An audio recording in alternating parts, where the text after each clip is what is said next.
കുർബാന എന്ന് പറയണത് വിവരം കെട്ട കുറെ തെണ്ടികളുണ്ടല്ലോ അവിടെ. കുണ്ടി കുർബാന ഏതവന്മാരാ പറയുന്നേ? കർത്താവിനെ എന്തിനാ പിന്നെ സക്രാരി വെച്ചിരിക്കണത്? പാമ്പിനെ തൊട്ട് കഴിഞ്ഞാൽ കർത്താവിനെ തെറിവിളിക്കും എന്ന് പറഞ്ഞുകൊണ്ട് ഇതാ ഒരു എടത്തുവാക്കാരി ചേച്ചി നമ്മുടെ മുമ്പിലേക്ക് കടന്നു വന്നിരിക്കുക. ആ ചേച്ചിയും മകനും തമ്മിലുള്ള ഒരു ഫോൺ കോള് നിങ്ങളൊന്ന് കേട്ടു നോക്കുക. ഹലോ ഹലോ, പറയൂ. ബ്രദർ ബെസ്റ്റിലാണോ? അതെ. താങ്കൾക്ക് എന്താ ഇടത്തോയെ പറ്റി അറിയേണ്ടത്? ഇടത്തോപ്പള്ളിയെ കുറിച്ച് മൊത്തം പറഞ്ഞേക്കുന്ന പൊട്ടത്തെറ്റാണല്ലോ. എന്താണ് പൊട്ടത്തെറ്റ് പറഞ്ഞിരിക്കുന്നത്? മൊത്തം പൊട്ടത്തെറ്റാ പറഞ്ഞേക്കുന്നത്. താങ്കളുടെ പേരെന്തായിരുന്നു? പാമ്പരി ഇവിടെ ആരും മുത്താറില്ല കേട്ടോ. ബ്രദറിന്റെ പേരെന്തായിരുന്നു? എന്റെ ഞാൻ ബ്രദറൊന്നും അല്ല. താങ്കളല്ലേ ബ്രദർ? അല്ല, ബ്രദർ എന്ന് വിളിക്കുന്നതിന് സഹോദരൻ എന്ന് അർത്ഥമുള്ളൂ, അതുകൊണ്ട് ചോദിച്ചത് സഹോദരന്റെ പേരെന്താണ്. താങ്കൾ ഏത് രൂപക്കാരനാ? എന്റെ പേര് പറയൂ, നിങ്ങളുടെ പേര് പറയൂ. എന്റെ പേര് അൽവിൻ. Alvin, okay. ഞാൻ എന്താണ് അൽവിൻ പൊട്ടത്തെറ്റ് പറഞ്ഞിരിക്കുന്നത്? പറയൂ. മൊത്തം പൊട്ടത്തെറ്റാ. പാമ്പിനെ ഇവിടെ ആരും മുത്തുന്നില്ല. ഞാനവിടെ വന്ന് കണ്ടതാണ് മുത്തുന്നത്. അതിപ്പോ പലരുടെയും പല വിശ്വാസങ്ങളല്ലേ. ഇപ്പൊ ആ പള്ളി കത്തോലിക്കര് മാത്രമല്ല വരുന്നത്, വേറെ ആരാ വരുന്നത്? വേറെ പലരും വരുന്നുണ്ട്. ഈ പാമ്പിനോട് വെച്ചിരിക്കുന്നത് ആരാണ്? പൊട്ടന്മാരുൾപ്പെടെ വരുന്നുണ്ട്. കഴിഞ്ഞ ദിവസം ഒരുത്തം വന്ന് വീഡിയോ എടുത്തിട്ട് പോയി. മനസ്സിലായോ? ഈ പാമ്പിനെ അവിടെ വെച്ചിരിക്കുന്നത് ആരാണ്? പാമ്പിനെ വെച്ചേക്കുന്നത് പള്ളിക്കാരല്ല വെച്ചേക്കുന്നത്. അത് എന്തുകൊണ്ടാന്ന് മനസ്സിലായില്ലേ? അപ്പൊ അതെന്തുകൊണ്ടാ വെച്ചിരിക്കുന്നത്? പറയൂ. ആൾക്കാരുടെ വിശ്വാസം കാരണം തമിഴ്നാട്ടുകാർ വെച്ചതാണ് ആ പാമ്പുകള്. ആരുടെ വിശ്വാസപ്രകാരം? തമിഴ്നാട്ടിൽ നിന്നും പല സ്ഥലങ്ങളിൽ നിന്നും ആൾക്കാർ പറഞ്ഞിരുന്ന ആളോട് മിണ്ടാതിരിക്കാൻ പറ. ബ്രദർ പറയൂ, അഭിപ്രായം പറയൂ. മമ്മി പറയണം. എടത്തുവായി നാനാജാതി മതസ്ഥരാണ് വരുന്നത്. ആന്റിയുടെ പേരെന്തായിരുന്നു? ആന്റിയുടെ പേര് പറയൂ. ആന്റിയുടെ പേര് പറയൂ. എന്റെ പേര് സോഫിയാമ്മ. സോഫിയാമ്മ, ഓക്കെ. ആന്റി പറയൂ, എന്താണ് അവിടെ ഈ പാമ്പിനെ വെച്ചിരിക്കുന്നതിന്റെ കാരണം എന്താണ്? പാമ്പിനെ വെച്ചിരിക്കുന്നത് തമിഴ്നാട്ടുകാരാണ് ഏറ്റവും കൂടുതൽ ഇവിടെ വരുന്നത്. തമിഴ്നാട്ടുകാർ അവര് പന ചെത്തുന്നവരായിരുന്നു. ഒരു പല പ്രാവശ്യത്തിൽ പന ചെത്താനായിട്ട് ഒരുത്തം കയറി മേളോട്ട് ചെല്ലുമ്പോഴത്തേക്ക് ഒരു പാമ്പ്. അവരെന്തുകൊണ്ടാണ് ഇപ്പൊ ഈ പള്ളിയുടെ അകത്ത് പാമ്പ് വെക്കാൻ സമ്മതിച്ചത്? എന്തുകൊണ്ടാണ്? അവര് കൊണ്ടുവന്ന് വെക്കുന്നതാണ്. അവര് കൊണ്ടുവന്ന് വെച്ചിട്ട് അവർക്ക് പാമ്പിൽ നിന്ന് രക്ഷ നേടിയതിന് പാമ്പിനെ കൊണ്ടുവന്ന്. അങ്ങനെ ആരെങ്കിലും കൊണ്ടുവന്ന് പാമ്പിനെ വെച്ച നമ്മൾ എന്തുകൊണ്ടാണ് അത് അനുവദിക്കുന്നത്? നമ്മൾ അനുവദിക്കുന്നതിന് നാനാജാതി മതസ്ഥരാണ് പറഞ്ഞത്. നമുക്കൊന്നും പറയാൻ പറ്റൂല. അതെന്തുകൊണ്ട് പറയാൻ പറ്റത്തില്ല? പാമ്പിനെ വണങ്ങാനോ പാമ്പിനെ തൊട്ടുമുട്ടാനോ ഒന്നും അല്ല അവിടെ വെച്ചിരിക്കുന്നത്. അതെന്തുകൊണ്ട് പറയാൻ പറ്റുന്നില്ല? നമുക്കത് പറയാൻ പറ്റാത്തത് എന്തുകൊണ്ടാണ്? പള്ളിയിൽ പാമ്പിനെ വെക്കാൻ പാടില്ല എന്ന് പറയാൻ പറ്റാത്തത് എന്തുകൊണ്ടാണ്? പരമ്പരാഗത കാലം മുതലേ വെക്കുന്നതാണ്. 200 വർഷം മുമ്പാണ് ഈ പള്ളിയുടെ. 200 വർഷങ്ങൾക്ക് മുൻപേ വിശുദ്ധ വേദപുസ്തകം എന്താണ് പറഞ്ഞിരിക്കുന്നത്? പാമ്പിനെ കുറിച്ച് ബൈബിൾ എന്താണ് പറയുന്നത്? പാമ്പിനെ കുറിച്ച് പാമ്പല്ലേ ആറഫിനെ ഔവാനം തെറ്റിച്ചത്. അപ്പോ സർപ്പം എന്ന് പറയുന്ന ഈ പാമ്പ് എന്ന് പറയുന്നത് പിശാചിന്റെ പ്രതീകമാണ് ബൈബിൾ ഉദ്ദേശിക്കുന്നത്. പിന്നെ എന്തിനത് പള്ളിയുടെ അകത്ത് വെക്കാൻ നമ്മൾ സമ്മതിക്കുന്നു? ഞാൻ പറഞ്ഞില്ലേ, ഹൈന്ദവർ കൊണ്ടുവന്ന് അവര് പാമ്പിനെ ആരാധിക്കുന്നവരാണ്. പാമ്പിനെ കൊണ്ടുവന്ന് അവര് അതിൽ നിന്ന് രക്ഷ നേടാൻ വേണ്ടി എന്റെ പുണ്യാളത്തായ അവര് ആരാധിക്കുന്ന രീതി നമ്മുടെ പള്ളികളിൽ അനുവദിക്കുന്നത് എന്തർത്ഥത്തിലാണ്?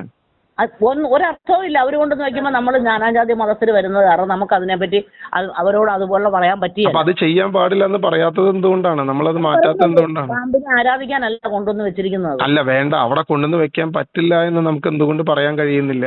അത് അവരുടെ ഒരു വിശ്വാസമാണ്. നമുക്ക് അവരെ എതിർത്ത് പറയാൻ നമുക്ക്. അവരുടെ വിശ്വാസം നമ്മുടെ പള്ളികളിൽ അനുവദിക്കാമോ? അനുവദിക്കാമോ എന്ന് ചോദിച്ചാൽ അത് വർഷങ്ങൾക്ക് മുമ്പേ അങ്ങനെ ചെയ്തു തുടങ്ങിയതാണ്. അപ്പൊ അതിനേക്കാളും വർഷങ്ങൾക്ക് മുൻപ് ക്രിസ്തീയ വിശ്വാസം അത് അനുവദിക്കുന്നില്ലല്ലോ. അത് തെറ്റല്ലേ? ആന്റി തന്നെ പറഞ്ഞു ആദത്തെയും ഹവ്വയെയും തെറ്റിച്ച പാമ്പാണ്. അപ്പൊ ആ പാമ്പിനെ ഒരു മിനിറ്റ് കേൾക്കൂ. ആ പാമ്പിനെ അതിന്റെ അകത്ത് കൊണ്ടുവന്ന് വെക്കുമ്പോൾ അത് ചെയ്യരുതെന്ന് പറയേണ്ടത് ആരാണ്? നമ്മുടെ കടമയല്ലേ അത്? നമ്മളത് ചെയ്യാതിരുന്നിട്ട് ഞാൻ അതിനൊരു വീഡിയോ ഇട്ടുമ്പോൾ നമ്മളതിനെ ആക്രോശിച്ചിട്ട് കാര്യമുണ്ടോ ആന്റി? അല്ല, അത് ഞാൻ ചോദിക്കട്ടെ, വീഡിയോ ഇപ്പൊ ഇട്ടത് തന്നെ നിങ്ങൾ എന്തെല്ലാം വേദത്ത് പറഞ്ഞിരിക്കുന്നത്. അതുകൂടാതെ എടത്തുവായിലോട്ട് വരാനല്ല, അന്ന് പുണ്യാളത്തിനെയും കൊണ്ട് വന്ന വള്ളം അതെന്നോട് പറഞ്ഞത് അവിടെ കൗണ്ടറിൽ ഇരിക്കുന്ന ആന്റിയാണ്. അപ്പൊ കൗണ്ടറിൽ ഇരിക്കുന്ന ആന്റിയോട് ചോദിച്ചു നോക്കുക. ഇടത്തുകൂടെ കാരണം വള്ളം ചുഴിപ്പെട്ട് പോകാതിരിക്കാൻ വേണ്ടി പറഞ്ഞത്. അതാ ആന്റി പറഞ്ഞ കാര്യമാണ് ഞാൻ അവിടെ പറഞ്ഞിട്ടുള്ളൂ. അതല്ലാതെ അതിനകത്ത് എനിക്ക് ഉത്തരവാദിത്വമൊന്നുമില്ല. അല്ല, ഇത് കേൾക്കൂ, ഇത് കംപ്ലീറ്റ് ചെയ്യും. ഈ പാമ്പിനെ അതിന്റെ അകത്ത് വെക്കാൻ പാടില്ല എന്ന് നമുക്ക് എന്തുകൊണ്ട് പറഞ്ഞുകൂടാ?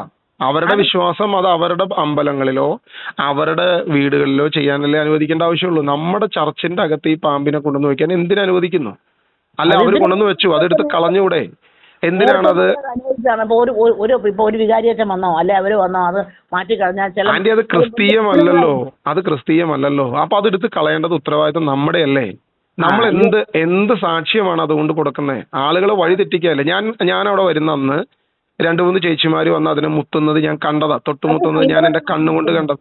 അപ്പൊ അത് നമ്മൾ തെറ്റായ വശമല്ലേ അവർക്ക് പറഞ്ഞു കൊടുക്കുന്നത്? നമ്മളൊന്നും പറഞ്ഞു കൊടുക്കുന്നില്ലല്ലോ. നമ്മളതെടുത്ത് മാറ്റണ്ടേ? അത് മാറ്റാനായിട്ട് പിന്നെ എല്ലാരും കൂടി അവിടെ ഒരാളുടെ കാര്യമോ അല്ല ഒരു മനുഷ്യരുടെ ഇതൊന്നും അല്ല. ഞാനൊരു സംശയം ചോദിക്കട്ടെ ആന്റി, അതായത് ഇപ്പൊ നമ്മളൊരു വിസിറ്റിങ്ങിന്, അതായത് വെറുതെ ഒന്ന് ദർശിക്കാൻ, വെറുതെ ഒന്ന് കാണാൻ, ഒരു കാഴ്ചക്ക് വേണ്ടി നമ്മൾ ഏതെങ്കിലും ഒരു അമ്പലത്തിന്റെ അകത്തോട്ട് പോയി ചോദിക്കുക, ആ അമ്പലത്തിലെ നിയമങ്ങൾ പാലിക്കാൻ നമ്മൾ തയ്യാറാകണ്ടേ? ഇതിപ്പോ ഞാൻ ചോദിക്കട്ടെ, ഇപ്പൊ നിയമങ്ങൾ എന്റെ ഇഷ്ടത്തിനനുസരിച്ച് എനിക്ക് ആ അമ്പലത്തിൽ കയറി ചെല്ലാമോ? ഞാൻ 1 കിലോ പശുയിറച്ചിയുമായിട്ട് ഒരു അമ്പലത്തിലോട്ട് കയറി ചെല്ലാണെങ്കിൽ അവിടുത്തെ പൂജാരിമാരോ അവിടെയുള്ള ഹൈന്ദവരോ നമ്മളോട് സമ്മതിക്കുമോ? ഇത് ചെയ്യാൻ പറ്റുമോ? എന്ന് തുടങ്ങി ഈ പശുയിറച്ചി പാടില്ല എന്നുള്ള കാര്യം എന്ന് തുടങ്ങി? ആന്റി, അമ്പലത്തിന്റെ അകത്ത് ഇന്ന് അത് സമ്മതിക്കോ ഇല്ലയോ? അതാ ഞാൻ ചോദിക്കും. അമ്പലത്തിനകത്തൊരു പശുയിറച്ചിയാണോ പോത്തിറച്ചിയാണോ കൊണ്ടുപോകണം? ഈ നോൺ വെജ് സാധനങ്ങൾ സാധാരണ അമ്പലത്തിന്റെ അകത്തോട്ട് കയറ്റാൻ മിക്ക അമ്പലങ്ങളിലും സമ്മതിക്കാറില്ല. വേണ്ട, ഒരു മോസ്കിന്റെ അകത്തോട്ട് ഇതൊന്ന് കംപ്ലീറ്റ് ചെയ്യും. ഒരു മിനിറ്റ്. അല്ല, അങ്ങനെയുള്ള നേർച്ചകളുള്ള അമ്പലങ്ങളുണ്ട്. പക്ഷെ നോൺ വെജ് കഴിക്കാൻ പാടില്ല എന്ന നിയമമുള്ള ഒരുപാട് അമ്പലങ്ങളുണ്ട്. അപ്പൊ ഈ അമ്പലത്തിലേക്ക് നമ്മൾ ഈ സാധനം കൊണ്ടുവന്നു കഴിഞ്ഞാൽ അവരെന്ത് പറയും? മകൻ ഇത് പറ്റത്തില്ല എന്ന് പറയും. മനുഷ്യൻ സമൂഹ ജീവിയാണ്. മനുഷ്യൻ സമൂഹ ജീവിയായിരിക്കും. പക്ഷെ ഇത് ചർച്ചിന്റെ അകത്തോട്ട് എന്തിനു കയറ്റുന്നു? അതാണ് എന്റെ ചോദ്യം. ഇപ്പൊ ഞാൻ നിങ്ങൾ ഏത് പിന്നെ രൂപതക്കാരനാ? ഞാൻ എറണാകുളം അങ്കമാലി അതിരൂപക്കാരനാ. അത് മനസ്സിലായി, നന്നായിട്ട് മനസ്സിലായി കേട്ടോ. അത് മനസ്സിലാക്കിക്കോ. അതല്ല ഞാൻ പറഞ്ഞതൊന്ന് കംപ്ലീറ്റ് ചെയ്യും. കുർബാന എന്ന് പറയണത് വിവരം കെട്ട കുറെ തെണ്ടികളുണ്ടല്ലോ അവിടെ. കുണ്ടി കുർബാന ഏതവന്മാരാ പറയുന്നേ? കർത്താവിനെ എന്തിനാ പിന്നെ സക്രാരി വെച്ചിരിക്കണത്? അത് സക്രാരി കുണ്ടി കാണാനാണ് തിരിഞ്ഞിരിക്കുന്നത്. ഇത് പറയുന്നവരുമാരുണ്ടല്ലോ ഈ ചങ്ങനാശ്ശേരി രൂപതയിലോട്ട് കിടന്ന് കളിക്കണ്ട. ഞാൻ ആ സർപ്പത്തിനെതിരെ പറഞ്ഞപ്പോ സിസ്റ്റർ കുർബാനയ്ക്കെതിരെ പറയുന്നെന്നുള്ളത് തിരിച്ചറിയും. ഞാൻ സർപ്പത്തിനെതിരെ പറഞ്ഞത് ഇതിനെ ഈ ആക്രോശം കാണിച്ച് യേശുവിന്റെ വിശുദ്ധ കുർബാനയ്ക്കെതിരെയാണ് നിങ്ങൾ ഈ വാക്ക് പറഞ്ഞതെന്നുള്ളത് ആലോചിച്ച് നോക്ക്. ലോകത്തിൽ ഒന്നുമില്ല ആന്റി ഞാൻ പറഞ്ഞത് പാമ്പിനെ കുറിച്ച്, അതിന്റെ അകത്തിരിക്കുന്ന സർപ്പത്തെ കുറിച്ച്. അതിന് നിങ്ങൾക്ക് ഇത്ര ആക്രോശിക്കാനായിട്ട് നിങ്ങൾ പറഞ്ഞിപ്പോ വാക്ക് ഉപയോഗിച്ചല്ലോ, കുർബാനയ്ക്ക് ഒരു വാക്ക് ഉപയോഗിച്ചല്ലോ. അതെന്ത് മ്ലേച്ഛമാണെന്ന് ആലോചിച്ച് നോക്ക് ആന്റി. കുണ്ടി കുർബാന എന്ന് പറഞ്ഞത് എറണാകുളം അതിരൂപതയിലെ കുറെ പിഴച്ച കുറെ അച്ഛന്മാരാ പറഞ്ഞത്. ആന്റി അതാ പറയുന്നത്. നമ്മൾ എന്താണ് ഇങ്ങനെ വൈകാരികമാകുന്നത്? എന്ത് കാര്യത്തിനാണ് ഇങ്ങനെ വൈകാരികമാകുന്നത്? ഞാൻ പറഞ്ഞത് വിഗ്രഹത്തിന്റെ കാര്യമാണ് പറഞ്ഞത്. ആന്റി ഒരു കാര്യം ചെയ്യൂ. ഏതെങ്കിലും ഒരു അമ്പലത്തിലോ ഏതെങ്കിലും ഒരു മുസ്ലിം കേൾക്കൂ. ഒരു മിനിറ്റ് ഒന്ന് പറയുന്നത് കേൾക്കൂ ആന്റി. ഒരു മിനിറ്റ് ഒന്ന് പറയുന്നത് കേൾക്കൂ. പാമ്പിനെ കുരുവക്കുട്ടിനകത്ത് കയറ്റി വെച്ചിരിക്കുവല്ല. ഒരു മിനിറ്റ് ഒന്ന് പറയുന്നത് കേൾക്കൂ പ്ലീസ്. ഓക്കെ, ഞാൻ പറയട്ടെ. പറഞ്ഞു. അപ്പൊ നമ്മളൊരു സ്ഥലത്ത് ചെല്ലുമ്പോ അതിനൊരു നിയമമുണ്ട്. ആ നിയമം പാലിക്കാൻ നമ്മൾ തയ്യാറാകണ്ടേ? ഞങ്ങളെ നിയമം പാലിച്ചോളാം, നിങ്ങൾ ഞങ്ങളെ നിയമം പഠിപ്പിക്കണ്ട. എന്ത് പറയാനാണ് നിങ്ങളുടെ അടുത്ത്? ഒന്നും പറയണ്ട. ഈ വിശുദ്ധ കുർബാനയെ അവഗണിക്കുന്ന എറണാകുളം രൂപതക്കാർ ഒരു വർത്താനം. ഇത് ആദ്യം മനസ്സിലാക്ക്. ഏതൊരു സ്ഥലത്തും അതിന്റേതായ ഒരു നിയമമുണ്ട്. ഒരു ക്രിസ്ത്യാനിയുടേതായ നിയമമുണ്ട്. അത് വിശുദ്ധ ബൈബിൾ അനുസരിച്ചുള്ള ഒരു നിയമമാണ്. എറണാകുളമാണോ, അങ്കമാലി അതിരൂപതക്കാരനാണോ, ചങ്ങനാശ്ശേരിക്കാരനാണോ എന്നല്ല ഇവിടുത്തെ പ്രശ്നം. ഞങ്ങളോട് ഇതൊന്നും പറഞ്ഞോണ്ട് വരണ്ട. ഞാൻ പറഞ്ഞത് വിഗ്രഹത്തിനെതിരെ, പാമ്പിനെതിരെ. നിങ്ങൾ ആക്രോശിക്കുന്നത് ഇതിനാണ്. ഇതിൽ നിന്ന് തന്നെ നിങ്ങളുടെ വിശ്വാസത്തിന്റെ കാര്യം മനസ്സിലാവും. എന്താണ് നിങ്ങളുടെ വിശ്വാസം? നിങ്ങളുടെ വിശ്വാസം പുണ്യാളച്ചനോട് മാത്രമാണ്. ക്രിസ്തുവിനെ നിങ്ങൾക്ക് അറിയുന്നില്ല.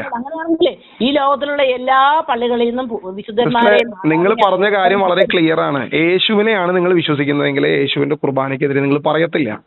ചിലപ്പോ നിങ്ങൾ എന്തുകൊണ്ട് പറയുന്നില്ല? ഈ ജനാഭിമുഖം ജനങ്ങളെ നോക്കി ഇങ്ങനെ വായ്പെടുത്തിക്കാനല്ല ജനാഭിമുഖ കുർബാന വെച്ചോണ്ടിരിക്കുന്നത്. അതാ ഞാൻ പറഞ്ഞത്. അത് വിശുദ്ധ കുർബാനയ്ക്കെതിരെ നിങ്ങൾ പറയരുത്. അതിനെതിരെ പറഞ്ഞുകൊണ്ട് ഞാൻ വിഗ്രഹത്തിനെതിരെയാണ് പറഞ്ഞത്. വിഗ്രഹത്തിനെതിരെ പറയുമ്പോൾ എന്തിനാണ് ഇങ്ങനെ ഹാലിളകുന്നത്? എതിരെ പറയുന്നത് ആരാണ്? ഇവിടെ വെച്ചിരിക്കുന്ന പാമ്പിനെതിരെ പറയുമ്പോൾ എന്തിനാണ് ആന്റി ഇങ്ങനെ ഹാലിളകുന്നത്? മനസ്സിലായോ? നിങ്ങൾ എന്തിനാണ് ഈ തുള്ളുന്നേ? അത് പറയൂ. ഞാൻ പറഞ്ഞത് അവിടെ ഇരിക്കുന്ന പാമ്പിനെതിരെയല്ലേ പറഞ്ഞത്? ആർക്കും പറയാൻ പാടില്ല. ഈ പാമ്പിനെതിരെ പറഞ്ഞപ്പോ എന്താണ് പ്രശ്നം? പാമ്പിനോട് മുത്തുന്നു, ഞാൻ കണ്ടതാണെന്ന് എന്റെ കണ്ണിന്റെ കാഴ്ചയില്. ഞങ്ങളല്ലല്ലോ. അപ്പൊ അത് വെക്കുന്നത് ആരാണ്, അനുവദിച്ചത് ആരാണ്, അത് പറയൂ. ചേട്ടൻ ചോദിച്ചായിരുന്നു ആരാന്നത്. ഈ ചർച്ചിന്റെ അകത്ത് ഇത് വെക്കുമ്പോ അത് എടുത്ത് മാറ്റാന്റെ ഉത്തരവാദിത്തം ആരാണ്? എന്റെയാണോ നിങ്ങളുടെയാണോ ഉത്തരവാദിത്തം? അതേ അവിടുത്തെ വികാരിയുടെയാണോ ഉത്തരവാദിത്തം? ചോദിക്കാഞ്ഞത് അതെ, അവിടുത്തെ വിചാരിച്ച മേളിലുണ്ടായിരുന്നു. ഞാൻ നിങ്ങളോട് ചോദിക്കുകയാണ്, അതിന്റെ അകത്ത് വെക്കുന്നത് എന്തർത്ഥത്തിലെ? വർഷങ്ങളായിട്ട് അതിന്റെ അകത്തിരിക്കുന്നു, അത് എടുത്ത് മാറ്റണ്ടേ? അത് ക്രിസ്തീയമല്ലല്ലോ, അത് സാത്താന്റെ പ്രതീകമല്ലേ? ഈ സാത്താന്റെ പ്രതീകത്തെ അതിന്റെ അകത്ത് വെച്ചുകൊണ്ടിരിക്കുന്നത് എന്തർത്ഥത്തിലാണ്? എവിടെ താമസിക്കുന്ന ആളാ? നിങ്ങൾ ഇത് പറയൂ, ടോപ്പിക്കിലേക്ക് വാ, കാര്യം പറയൂ. അത് പറയാനല്ലോ വിളിച്ചത്, അല്ലാണ്ട് എന്റെ അഡ്രസ്സും ഇതറിയാനല്ലോ. അതാ ഞാൻ പറഞ്ഞത്, എന്റെ അഡ്രസ്സും വിവരം അറിഞ്ഞിട്ട് ഇപ്പൊ എന്നെ എനിക്ക് കല്യാണക്കുറിയോ വിടാനുള്ളതല്ലോ. കല്യാണക്കുറിയോ? അല്ല, ഇപ്പൊ അഡ്രസ്സും കാര്യങ്ങളൊക്കെ അറിഞ്ഞ് കല്യാണക്കുറി വിടാനല്ലോ. ഇപ്പൊ കാര്യം പറയൂ, അതല്ലേ അതിനല്ലേ വിളിച്ചത്. അപ്പൊ അത് മനസ്സിലാക്ക്, അത് പറയൂ. അത് മനസ്സിലായി. ഒരു മനുഷ്യരും അങ്ങനെ നിനക്കായിട്ട് കല്യാണം ആലോചിക്കത്തില്ല. ഒരു ഹൈന്ദവനാകട്ടെ, ഒരു മുസൽമാനാകട്ടെ, ഏത് അവന്റെ വിശ്വാസമാകട്ടെ, അവന്റെ വിശ്വാസത്തിന് അവനൊരു ഉറപ്പുണ്ടാകും. ക്രിസ്ത്യാനിക്ക് അതില്ല. ക്രിസ്ത്യാനിക്ക് വിശുദ്ധ ബൈബിൾ അനുസരിച്ച് പാമ്പ്, സർപ്പം, അത് പിശാചിന്റെ പ്രതീകമായിട്ട് അത് പള്ളിയുടെ അകത്തിരിക്കുന്നതിനാണ് ഞാൻ എതിർത്തത്. അതിനാണ് ബ്രദറിന്റെ മമ്മി വന്നിട്ട് എന്റെ അടുത്ത് വിശുദ്ധ കുർബാനയ്ക്ക് എതിരെ സംസാരിച്ചത്. ഞാൻ എന്ത് ചെയ്യാൻ അതിനകത്ത്? വാവാപുത്രൻ പിന്നെ ഉദാഹരണക്കുറിച്ചാന്ന് പറഞ്ഞു വെച്ചിട്ട് അതിന്റെ പുറത്തൊരു കിരീടം വെച്ചേക്കണം. ആ കിളവൻ ആരാ എന്ന് ചോദിക്കുന്ന വിവരം കെട്ട മനുഷ്യല്ലേ ഇയാള്? ഞാൻ പറഞ്ഞ ആശയങ്ങൾ മനസ്സിലാക്കാതെ വെറുതെ കിടന്ന് ഒച്ചപ്പാടുണ്ടാക്കിയിട്ടുണ്ട് കാര്യം. അത് എറണാകുളം രൂപത നടത്തിയാൽ മതി ആശയം, കേട്ടോ? ശരി, എന്നാ ഞങ്ങൾ എറണാകുളം രൂപതയിൽ നടത്താമല്ലോ. അതപ്പോ ഞാനിപ്പോ എന്താ പറയാ, നിങ്ങൾക്ക് കാര്യങ്ങൾ മനസ്സിലാക്കാൻ താല്പര്യമില്ല, വെറുതെ ബഹളം വയ്ക്കുക, ഒച്ചപ്പാടുണ്ടാക്കുക, അത് മാത്രമേ ഉള്ളൂ. ആ ചാനലിനകത്ത് ഇത്രയും വീഡിയോ ഇട്ടിട്ട് റീച്ച് കയറിയിട്ടേ ഇല്ലായിരുന്നു. ഈ ഒരു വീഡിയോ ഇട്ടപ്പോഴാണ് റീച്ച് കയറിയത്. അപ്പൊ ഒരു കാര്യം ചെയ്യാം, ഇപ്പൊ ഈ ഓഡിയോ കൂടി ഒന്ന് വീഡിയോ ആക്കാം, അപ്പൊ ഇനി റീച്ച് കയറുമോ നോക്കാം. ധൈര്യമായിട്ടാക്കിക്കൂ. ശരി ശരി, കാണിച്ചില്ലേ, അത്രേ ഉള്ളൂ. ഓക്കെ ബ്രദറെ, ദൈവം അനുഗ്രഹിക്കട്ടെ. എന്തായാലും ദൈവം അനുഗ്രഹിക്കട്ടെ, ഈശോ വിശേഷിക്കട്ടെ, എപ്പോഴും എപ്പോഴും സ്തുതിയായിരിക്കട്ടെ. ശരി. എന്താണ് നമുക്ക് ഈ കോൺവെർസേഷനിൽ നിന്ന് മനസ്സിലാക്കാൻ സാധിക്കുന്നത്? ഒരു പാമ്പിനെ വെച്ച് ആരാധിക്കുന്ന ഒരു വ്യക്തിയുടെ മനോനില എത്രത്തോളം താഴെ പോയി, അവൻ്റെ ക്രിസ്തീയ വിശ്വാസം, സഹോദര സ്നേഹം എത്രത്തോളം അധപതിച്ചു എന്നുള്ളതിൻ്റെ ഒരു നേർസാക്ഷ്യമാണ് ഇന്ന് ഈ ഫോൺ കോളിലൂടെ നിങ്ങൾക്ക് മനസ്സിലാകുന്നത്. കാരണം എല്ലാ മതങ്ങളെയും സ്നേഹിക്കണം, മറ്റു മതസ്ഥരാണത് ചെയ്യുന്നത്, അവരുടെ വിശ്വാസമാണ്, അതിനെ വ്രണപ്പെടുത്താൻ കഴിയത്തില്ല എന്ന് പറഞ്ഞ അതേ ചേച്ചി തന്നെ സ്വന്തം സഹോദരങ്ങളായ എറണാകുളം അങ്കമാലി അതിരൂപതയിലെ ക്രിസ്ത്യാനികളായ വിശ്വാസികളായ പുരോഹിതരായ ഓരോ വ്യക്തികളെയും ആ ആൻറ്റി ഉപയോഗിച്ച വാക്കുകൾ എത്രത്തോളം മ്ലേച്ഛമായിരുന്നു എന്നുള്ളത് നിങ്ങൾ തന്നെ കേട്ട് കഴിഞ്ഞു. പ്രിയമുള്ള, ഇതാണോ സഹോദര സ്നേഹം? ഇതാണോ ക്രിസ്തീയ ധർമ്മം? അപ്പം എങ്ങനെയാണ് ഇവർ ഇതിലേക്ക് കടന്നു വന്നത്? യേശുവിനെ വിശുദ്ധ കുർബാനയിൽ യേശുവിൻ്റെ ശരീരരക്തങ്ങളെ കാണാൻ സാധിക്കാതെ വിഗ്രഹങ്ങളിൽ ക്രിസ്തുവിനെ കാണാൻ തുടങ്ങിയപ്പോൾ സ്വന്തം സഹോദരങ്ങളിൽ ക്രിസ്തുവിനെ കാണാൻ കഴിയുന്നില്ല എന്ന് ഞാൻ പറഞ്ഞത് അക്ഷരം പ്രതി ഇവിടെ സംഭവിച്ചിരിക്കുക. ഇത് തന്നെയാണ് ഇന്ന് നമ്മൾ കാണുന്ന സകലത്തിൻ്റെയും ഇടയിൽ എറണാകുളം അങ്കമാലി അതിരൂപതയും ചങ്ങനാശ്ശേരി രൂപതയും തമ്മിലുള്ള അടികളും പ്രശ്നങ്ങളും, തെരുവുകളിൽ പുരോഹിതരിറങ്ങി പ്രകടനം നടത്തുന്നതും പരസ്പരം ചെളി വാരി എറിയുന്നതിൻ്റെയും നേർസാക്ഷ്യങ്ങൾ നമ്മൾ കണ്ടു കഴിഞ്ഞു പലയിടത്തായി. ഇതെല്ലാം കാണുന്നത് ഒറ്റ കാരണമാണ്, സഭയിൽ കയറിക്കൂടിയ ഈ വിഗ്രഹാരാധനയുടെ പരിണിത ഫലമാണ്. ഈ പറയുന്ന സഹോദര സ്നേഹമില്ലാതെ ഇത്രത്തോളം മ്ലേച്ഛകരമായി വിശ്വാസം കടന്നുപോയതിൻ്റെ കാരണം. പ്രിയമുള്ളവർ, നമുക്കിതെല്ലാം ഉപേക്ഷിച്ച് ക്രിസ്തുവിനെ ആത്മാവിൽ ദൈവത്തെ കണ്ടുകൊണ്ട് ആത്മാവിലും സത്യത്തിലും ദൈവത്തെ ആരാധിക്കേണ്ട ഒരു കാലം അടുത്തു കഴിഞ്ഞു എന്നുള്ളത് ഇനിയെങ്കിലും നിങ്ങൾ തിരിച്ചറിയുക. ഈ ചേച്ചിയുടെ കോൾ ആദ്യത്തെ കോളല്ല. ഇന്നലെ ഒരു ചേട്ടൻ വിളിച്ചിരുന്നു വിദേശത്ത് നിന്ന്, IST വിളിച്ച് എന്നോട് സംസാരിച്ചു. മതസൗഹാർദ്ദത്തെ ഞാൻ വ്രണപ്പെടുത്തി, ഞാൻ ചെയ്തത് വളരെ മോശമായി പോയി എന്നുള്ളതായിരുന്നു ആ ചേട്ടൻ്റെ അഭിപ്രായം. ഞാൻ ആ ചേട്ടനോട് ചോദിച്ചൊറ്റ കാര്യമേ ഉള്ളൂ, ചേട്ടാ, ഒരു മുസ്ലിമിന്റെ മോസ്കിൽ നമ്മൾ ചെന്നാൽ എന്തായിരിക്കും നമുക്ക് അവിടുത്തെ പ്രവേശന രീതികൾ? പുരുഷന്മാർ മേൽവസ്ത്രം ധരിക്കാതെ ടെമ്പിളിന്റെ അകത്ത് കയറണമെന്ന് നിയമമുള്ള പല അമ്പലങ്ങളുമുണ്ട്. അവിടെ ചെല്ലുമ്പോൾ ആ നിയമം പാലിക്കാൻ അവൻ ബാധ്യസ്ഥനാണ്. കഴിഞ്ഞിടയിലെ സ്റ്റഡി ടൂറുമായി ബന്ധപ്പെട്ട് മധുര മീനാക്ഷി ക്ഷേത്രത്തിൽ ഞാനും ഞങ്ങളുടെ സുഹൃത്തുക്കളും എല്ലാവരും ഒരുമിച്ച് പോയി. അവിടെ ചെന്നപ്പോൾ അവിടുത്തെ നിയമം മൊബൈല് അതിൻ്റെ അകത്ത് പ്രവേശിപ്പിക്കാൻ പാടില്ല, ചെരുപ്പിട്ടുകൊണ്ട് അകത്ത് പ്രവേശിക്കാൻ പാടില്ല. അപ്പൊ ഈ നിയമങ്ങളെല്ലാം ഞാൻ പാലിക്കാൻ ബാധ്യസ്ഥനാണ്. എനിക്ക് അതിൻ്റെ അകത്ത് കയറി പഠനം നടത്തണമെങ്കിലോ കാണണമെങ്കിലോ ഏതർത്ഥത്തിലും അവരുടെ നിയമങ്ങൾ പാലിക്കാൻ ഞാൻ ബാധ്യസ്ഥനാണ്.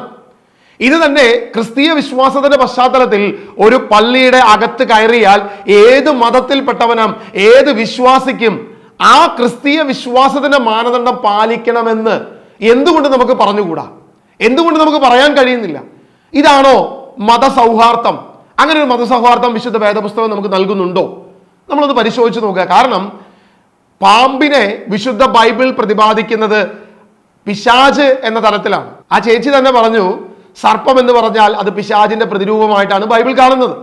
അപ്പോൾ അങ്ങനെ ആ ബൈബിൾ കാണുന്ന ആ മാനദണ്ഡത്തിലുള്ള പാമ്പിനെ പോലും നമ്മുടെ ദേവാലയത്തിന്റെ അകത്തോട്ട് ഏത് വിശ്വാസിയാകട്ടെ അവർ കൊണ്ടുവന്ന് വെച്ച് കഴിയുമ്പോൾ നോ, ഇത് പാടില്ല, ഇത് വിശുദ്ധമായ ആലയമാണ്, ഇവിടെ ഇത് പാടില്ല എന്ന് പറയാൻ എന്തുകൊണ്ട് നമുക്ക് സാധിക്കുന്നില്ല? വിശുദ്ധ കുർബാന അർപ്പിക്കപ്പെടുന്ന ഈ ദേവാലയത്തിന്റെ അകത്ത് ഇത് പാടില്ല എന്ന് പറയാൻ എന്തുകൊണ്ട് ഇടത്തുവാക്കാർക്ക് കഴിയുന്നില്ല? ഇതാണോ നിങ്ങളുടെ മതസൗഹാർദ്ദം? സ്വന്തം സഹോദരനെ സ്നേഹിക്കാതെ എന്ത് സൗഹാർദ്ദമാണ് നിങ്ങളിവിടെ പ്രതിപാദിക്കുന്നത്, നിങ്ങളിവിടെ പ്രഘോഷിക്കുന്നത്? എന്നെ കേൾക്കുന്ന ദൈവജനമേ, ഒരു കാര്യം മനസ്സിലാക്കുക. ഒരു ക്രിസ്ത്യാനിയെ സംബന്ധിച്ചിടത്തോളം വിശുദ്ധ ബൈബിൾ നമുക്ക് ലഭ്യമാണ്. ഈ ബൈബിളിൽ പറഞ്ഞിരിക്കുന്ന ആരാധന രീതികൾക്ക് വിപരീതമായി ആര് തന്നെ മുന്നോട്ട് പോകുന്നോ ആ വ്യക്തിക്ക് ദൈവത്തിന്റെ ചോദ്യമുണ്ടാകും. അതുകൊണ്ട് നമ്മൾ പറയണം, ഇത് ക്രിസ്തീയമല്ല, ഈ രീതി ക്രിസ്തീയമായി നമുക്ക് അനുകൂലിക്കാൻ പാടില്ല എന്ന് പറയാനുള്ള ഒരു ചങ്കൂറ്റം ഏതൊരു ക്രിസ്തീയ സമൂഹവും കാണിക്കണമെന്നാണ് എൻ്റെ വിനീതമായ അഭ്യർത്ഥന. ഈ വിഗ്രഹങ്ങളിൽ നിന്നുമെല്ലാം അകന്ന് ആത്മാവിലും സത്യത്തിലും ദൈവത്തെ ആരാധിക്കുന്ന ഒരു സമൂഹം നമുക്കുണ്ടാകണം.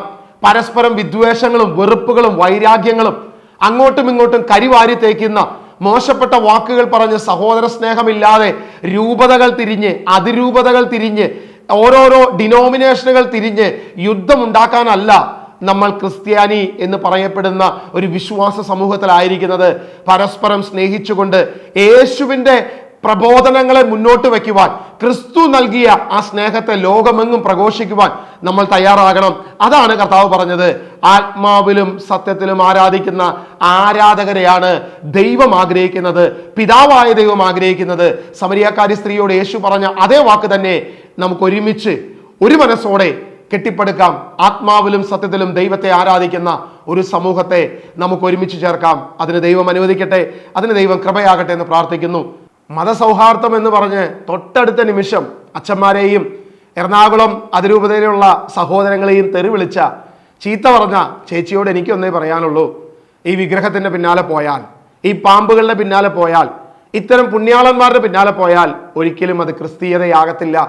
ക്രിസ്തീയതയാകണമെങ്കിൽ ക്രിസ്തുവിനെ അറിയണം, ക്രിസ്തു പറഞ്ഞ വാക്കുകളെ അറിയണം, യേശുവിന്റെ പ്രബോധനങ്ങളെ മുന്നോട്ട് വെക്കണം എന്ന് ഒറ്റ കാര്യം മാത്രം പറഞ്ഞുകൊണ്ട് ഞാൻ നിർത്തുന്നു. വിഗ്രഹത്തിൽ നിന്നും മാറി ക്രിസ്തുവിനെ ആത്മാവിലും സത്യത്തിലും ആരാധിക്കുവാൻ ആ ചേച്ചിയെയും മകനെയും ദൈവം കാണട്ടെ എന്ന് പ്രാർത്ഥിച്ചുകൊണ്ട് ഞാൻ നിർത്തുന്നു. ദൈവം അനുഗ്രഹിക്കട്ടെ.